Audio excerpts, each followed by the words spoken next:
Hello everyone, कैसे हैं आप लोग। आई होप आप लोग सब अच्छे होंगे। तो वीडियो को स्टार्ट करने से पहले मैं आप लोगों के लिए कुछ दो लाइनें कहना चाहूँगी कि सफलता की राह में ठोकरें खाकर गिरना तो बहुत आम बात है। सफलता की राह में ठोकरें खाकर गिरना तो बहुत आम बात है, लेकिन हर बार खड़े उठ होना ही असली जीत है। तो जैसा कि आप लोगों को पता है, अभी 2024 में सितंबर में एफकेट सेकंड 2024 का रिजल्ट अनाउंस किया गया। तो जिन भी कैंडिडेट्स ने इस एफकेट सेकेंड 2024 के एग्ज़ाम रिजल्ट्स में सफलता हासिल की, पहले तो उन लोगों को बहुत बहुत मुबारक हो कि उन लोगों ने ये सफलता हासिल की, अपने माँ बाप के सपने को पूरा किया। तो आप जब भी कभी ऑफिसर बनने की प्रिपरेशन करते हैं या किसी भी कॉम्पिटिटिव एग्ज़ाम की प्रिपरेशन करते हैं, तो आप लोगों को एक अच्छी और एक सच्ची गाइडेंस की ज़रूरत होती है, शिक्षा की ज़रूरत होती है। तो आप उसके लिए हमारे एग्ज़ाम वर्ल्ड के चैनल के साथ में जुड़ सकते हैं, ताकि आप लोगों को, मैं ये नहीं कह रही कि कोई और दूसरा टीचर या किसी और इंसान का यूट्यूब चैनल वो अच्छा नहीं पढ़ा रहा या वो अच्छा नहीं पढ़ा रहा, मैं किसी की बुराई नहीं कर रही हूँ।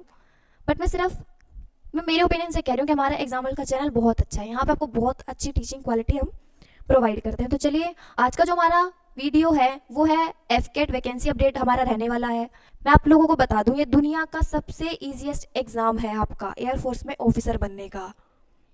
अगर इससे भी ज़्यादा इजी अगर कोई आपको एग्जाम चाहिए एयरफोर्स में ऑफिसर बन रहे हैं आप, उसके लिए तो मैंने पिछली एक वीडियो मैंने एक वैकेंसी अपडेट की डाली थी, जो कि थी हमारी Indian coast guard assistant commandant की थी। वो भी आपका ऑफिसर लेवल का एग्जाम होता है, वो उसमें एग्जाम को भी आप जब करते हैं उससे भी आप ऑफिसर बनते हैं। तो आज हम इंडियन कोस्ट कमांडेंट की भी मैं बात नहीं कर रही हूँ, आज हम जिसकी बात कर रहे हैं वो है एफकेट का। और जो एफकेट का एग्जाम होता है वो साल में 2 बार करवाया जाता है, और जिसकी हम बात करने जा रहे हैं वो है एफकेट 1 2025 का, यानी कि एयरफोर्स कॉमन एडमिशन टेस्ट होता है ये।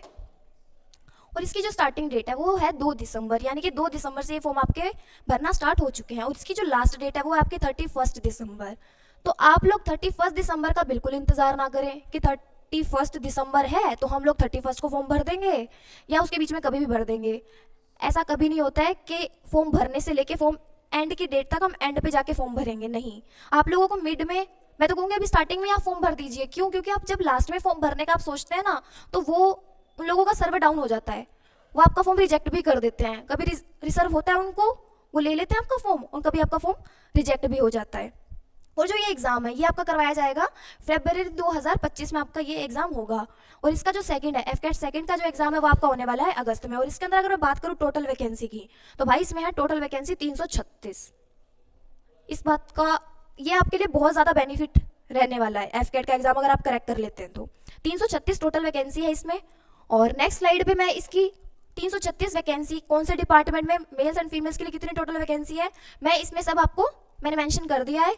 तो आप लोग इस वीडियो को रोक करके देख सकते हैं या इसका आप स्क्रीनशॉट भी ले सकते हैं, ठीक है। और फिर मैं अगर बात करूँ इसके एंट्री फीस की, जो एफकेट एग्जाम की जो एग्जामिनेशन फीस है, एंट्री फीस है, वो आपकी रहने वाली है 550 रुपये, 550 रुपये आपकी रहने वाले, जो कि आपकी रहेगी नॉन रिफंडेबल आपकी फीस है। और जो लोग एनसीसी स्पेशल बैच से हैं, एनसीसी के जो स्पेशल कैंडिडेट्स हैं जिनके पास में सी सर्टिफिकेट है, उन लोगों के लिए खास इसमें एंट्री, उन लोगों को कुछ भी पे नहीं करना है, किसी तरीके का कोई पैसा नहीं देना है इस फॉर्म को फिल करने का, ठीक है। और फिर मैं अगर इसमें बात करूँ एज लिमिट की, तो एज लिमिट आपकी फ्लाइंग डिपार्टमेंट के लिए आपकी जो होनी चाहिए एज लिमिट, वो आपकी रहेगी 20 से 24 साल। और एक चीज़ का खास ध्यान रखिएगा, एज ऑन 1/1/2026, यानी कि 1 जनवरी 2026 से आपकी वो एज काउंट की जाएगी। और इसके अंदर जो फ्लाइंग डिपार्टमेंट है, इसमें जो फ्लाइंग डिपार्टमेंट है, इसमें जो फ्लाइंग सॉरी एज लिमिट है इसकी, जो एज ऑन 1 जनवरी 2026 आपकी वो एज काउंट की जाएगी। इसमें जो फ्लाइंग डिपार्टमेंट है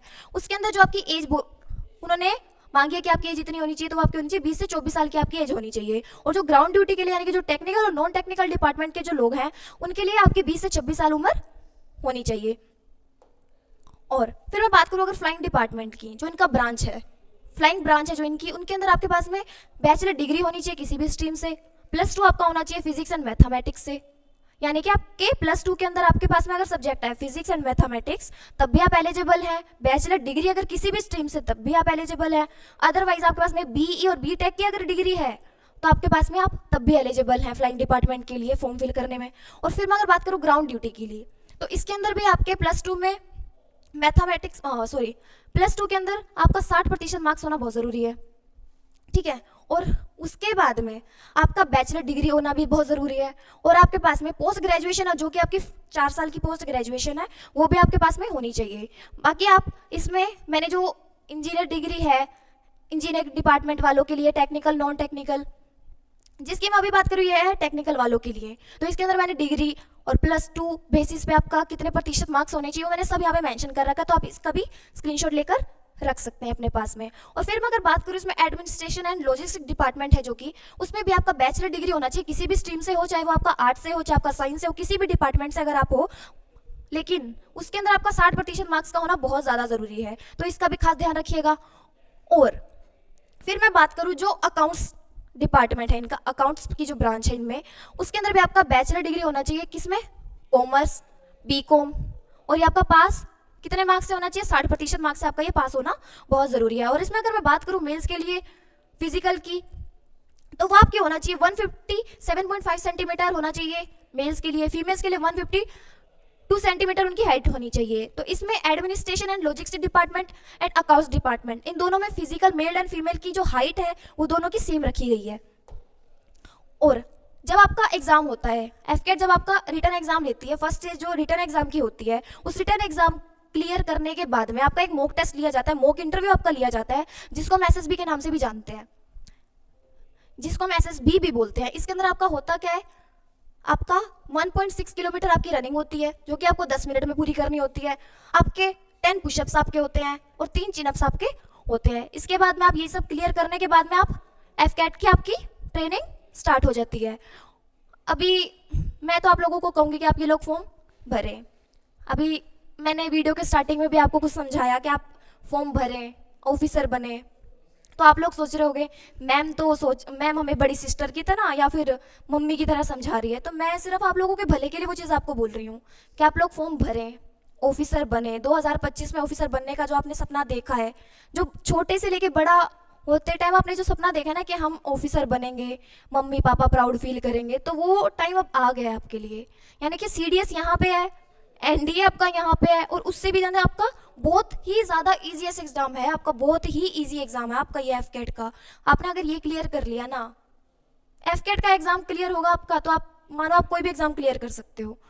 तो मैं ये कहूँगी कि आप लोग इसका फॉर्म फिल करें, एग्ज़ाम का एग्ज़ाम दें, चाहे आपको रिजल्ट कोई भी रहे आपका इस एग्ज़ाम में, बट आप जरूर दें। अगर आप एलिजिबल हैं, जो मैंने आपको डिग्री बताई या प्लस टू बेसिस पे, किसी भी बेसिस पे अगर आप एलिजिबल हैं इस एग्ज़ाम को देने के लिए, तो आप एग्ज़ाम दें, जरूर दें। रिजल्ट होगा, देखा जाएगा। बाद में ये रिग्रेट नहीं होना चाहिए कि हमने क्यों नहीं दिया, मैं तो ये कर सकता था, मैंने क्यों नहीं किया। तो ऐसी और वैकेंसी अपडेट के लिए आप हमारे एग्जाम वर्ल्ड के चैनल को सब्सक्राइब कर सकते हैं। Thanks for watching.